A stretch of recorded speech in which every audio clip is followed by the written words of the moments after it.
पण चित्पावन ब्राह्मण संघ नाशिक, मी मगाशी हे जे पुस्तक या ठिकाणी चित्पावन 75 हे पाहत होतो, तर त्याच्यामध्ये जी 1933 ला सभा झाली होती त्या सभेचं इतिवृत्त मला त्याच्यामध्ये वाचायला मिळालं.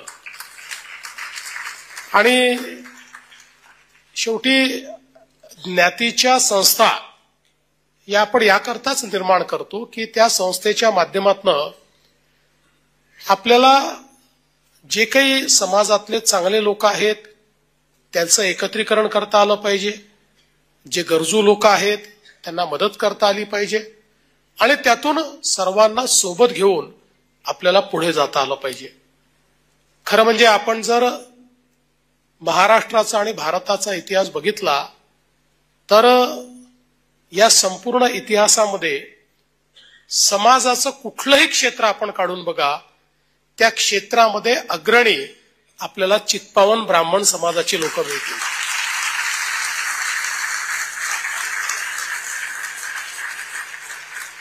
हिंदवी स्वराज्यामध्ये छत्रपती शिवाजी महाराजांनी जे तयार केलं ते वाढवण्याचं काम असो, भारतीय स्वातंत्र्याचा लढा असो, समाजातलं सुधारणावादी क्षेत्र असो, समाजातलं कला आणि साहित्याचं क्षेत्र असो, कुठलंही क्षेत्र जर आपण बघितलं तर त्या क्षेत्रातली 10 ठळक नावं काढली तर त्यात किमान 3-4 तरी नावं ही चित्पावन ब्राह्मण समाजाची आपल्याला सापडतात. कारण अतिशय बुद्धिमान आणि अतिशय मेहनती अशा प्रकारचा हा आपला समाज आहे. आपण बघितलं असेल तर अतिशय विषम परिस्थितीतून वर आलेला समाज आपल्याला पाहायला मिळतो. काही फार गर्भश्रीमंत अशा प्रकारचा समाज नाही, सामान्य मध्यमवर्गीय गरीब अशा प्रकारच्या कुटुंबातूनच पण स्वतःच्या कर्तृत्वाने पुढे आलेले अशा प्रकारचे लोक हे मोठ्या प्रमाणात आपल्या समाजामध्ये आपल्याला पाहायला मिळतात. आणि म्हणूनच मला असं वाटतं की ज्यावेळी अशा प्रकारची एक संस्था 93 वर्ष काम करत असताना विविध उपक्रम हातामध्ये घेते त्यावेळेस ते अतिशय महत्वाचं असतं. आज आपण पाहतोय की समाजामध्ये जातीय व्यवस्था ही असू नये असं सगळ्यांचं मत असतं, पण जात अशी आहे की जी कधीच जात नाही. त्याच्यामुळे जातीय व्यवस्था असू नये असं म्हणण्यापेक्षा जातीय विषमता असू नये असं जर आपण म्हटलं तर ते अधिक चांगलं होईल. आणि ही विषमता दूर करण्याच्या दृष्टीनं मला असं वाटतं की ही आपली सर्वांचीच जबाबदारी आहे. पण अनेक वेळा ही विषमता दूर करत असताना अनेक प्रकारच्या गोष्टींना आपल्याला देखील सामोरं जावं लागतं. पण मला नेहमी जेव्हा लोक असं विचारतात की राजकीय क्षेत्रामध्ये तुम्ही काम करता, राजकीय क्षेत्रामध्ये संख्या महत्वाची असते आणि सगळ्या प्रकारचे जातीय लोक जर तुम्ही बघितले, सर्व प्रकारचे ब्राह्मण बघितले तर त्यांची संख्या बोटावर मोजण्या इतकी, म्हणजे चालायचं कसं?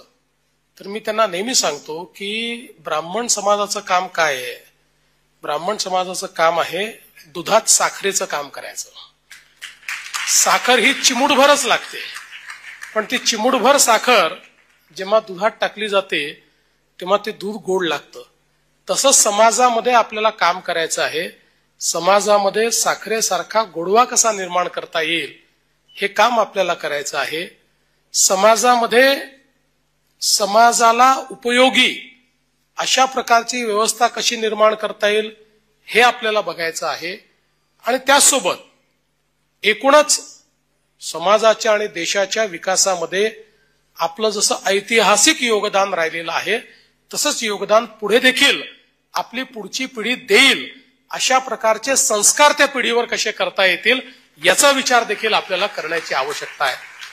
आणि म्हणूनच मला असं वाटतं की या कार्यक्रमाच्या माध्यमातून आज याही गोष्टीचा मला आनंद आहे की समाजामध्ये ज्या लोकांनी स्थैर्य मिळवलं, ज्यांनी आपल्या कर्तृत्वाने समृद्धी मिळवली, अशा मंडळींनी या उपक्रमामध्ये दानवीराप्रमाणे काही ना काही दान त्या ठिकाणी दिलेलं आहे. हे देखील अत्यंत महत्वाचं आहे. कारण ज्या समाजामध्ये लोक मोठे झाल्यानंतर केवळ स्वतःचा विचार करतात ते समाज कधीच पुढे जाऊ शकत नाही. पण ज्यावेळी आपण मोठे झालो आहोत, आता इतरांना मोठं करण्याची जबाबदारी आपली आहे, अशा प्रकारच्या विचाराने सामाजिक कार्यामध्ये लोक योगदान देतात, तेच समाज नेहमी पुढे जात असतात. त्यामुळे मला खरं म्हणजे आज ज्या ज्या लोकांनी या ठिकाणी या उपक्रमाकरता देणग्या दिलेल्या आहेत त्या सर्वांचं अतिशय मनापासून अभिनंदन करायचं आहे, आभार मानायचे आहेत. आणि एक गोष्ट मला निश्चितपणे सांगितली पाहिजे की जरी चित्पावन ब्राह्मण संघाचा हा कार्यक्रम आहे आणि आपण सगळे चित्पावन ब्राह्मण संघाचे जास्तीत जास्त लोक या ठिकाणी उपस्थित आहात, तरी ऐतिहासिक दृष्ट्या चित्पावन ब्राह्मण समाजाच्या लोकांनी केवळ स्वतःचा विचार केला नाही. आपण बघितलं असेल तर समाजाच्या विविध क्षेत्रामध्ये सर्वांना उपयोगी अशा प्रकारच्या गोष्टी करण्याचं काम, अशा प्रकारच्या सुधारणा करण्याचं काम, अशा प्रकारचा विकास करण्याचं काम हे आपल्या समाजाच्या लोकांनी केलंय. त्यामुळे निश्चितपणे मला विश्वास आहे की एकीकडे समाजाला मजबूत करत असताना, समाजाला त्या ठिकाणी एक चांगली दिशा देताना इतरही बृहत समाज जो आपला आहे, कारण शेवटी आपल्या सगळ्यांच्या ज्ञाती काही असल्या तरी आपण सगळे हिंदू आहोत. आणि आपल्याला माहिती आहे आपल्या पंतप्रधानांनी आपल्याला एकच मंत्र दिलेला आहे, एक है तो सेफ है. एक है तो सेफ है याचा अर्थ काय आहे? तो अर्थ एवढाच आहे, आपण सगळे सनातन मानणारे, एक संस्कृती मानणारे, एक धर्म मानणारे, एक विचार मानणारे, ज्यांची मानकं एक आहेत अशी सगळी मंडळी, मग ठीक आहे तात्पुरतं कोणी कुठल्या ज्ञातीचा असेल, कोणी कुठल्या अजून पंथाचा असेल, हा विचार न करता आपण सगळे एक आहोत ही भावना देखील आपल्या मनामध्ये असणं हे अत्यंत गरजेचं आहे. आणि आपल्या पुढच्या पिढ्यांना देखील तीच भावना आपल्याला द्यायची आहे. हे सगळं होत असताना मला असं वाटतं की काही संस्कार आहेत, जे संस्कार पुढच्या पिढीपर्यंत पोचले पाहिजेत, हे देखील अत्यंत महत्वाचं आहे. कारण शेवटी आपण जेव्हा सनातन म्हणतो, सनातनचा अर्थ काय आहे तर जे पुण्य पुरातनही आहे आणि जे नित्य नूतनही आहे.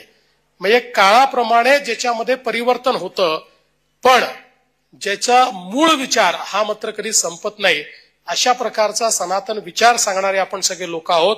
त्यामुळे हा विचार पुढच्या पिढीपर्यंत पोहोचवण्याकरता जे काही संस्कार आपल्याला केले पाहिजेत त्याही संदर्भातला विचार हा निश्चितपणे येत्या काळामध्ये आपण करणारच आहोत.